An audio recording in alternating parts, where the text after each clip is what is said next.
Welcome दोस्तों what is archaeologically ये word basically history के साथ जुड़े हुए हैं, क्योंकि हिस्ट्री मीन्स पास्ट। हिस्ट्री के साथ प्रेजेंट और फ्यूचर के किसी भी संबंध नहीं होता, और पास्ट में जो हुआ है ये सब जानने के लिए हमें किसी सोर्सेज की ज़रूरत है।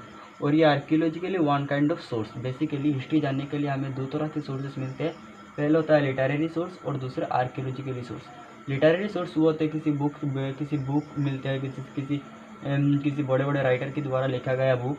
जैसे कि मौर्यन एम्पायर के बारे में जानने के लिए हमें कौटिल्य के द्वारा लिखा गया अर्थशास्त्र मिलते हैं, और ग्रीक से आए हुए मेगास्थेनीस जिन्होंने उस टाइम इंडिया में लगभग 14 साल रहे उस वक्त उन्होंने लिखा इंडिका नाम के एक बुक। इन दोनों बुक के जरिए हम मौर्यन एम्पायर की जो हिस्ट्री वो हम पता कर सकते हैं।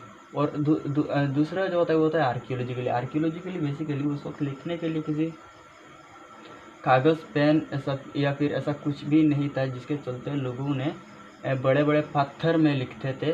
वो पत्थर जो चीज़ होता है, या फिर पत्थर या फिर ऐसे मिट्टी में ऐसे मतलब अलग अलग चीज़ों में लिखते हैं, जो कि ज़्यादा दिन रहता है।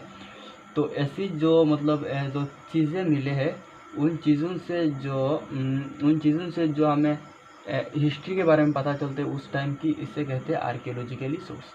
तो आर्कियोलॉजिकली इसके मैं बेसिक में आपको डेफिनेशन दूंगा।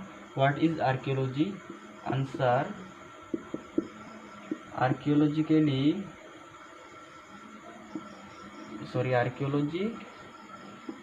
Is the scientific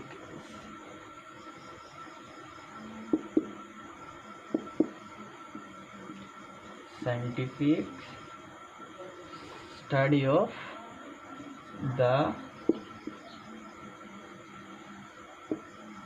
material remains by the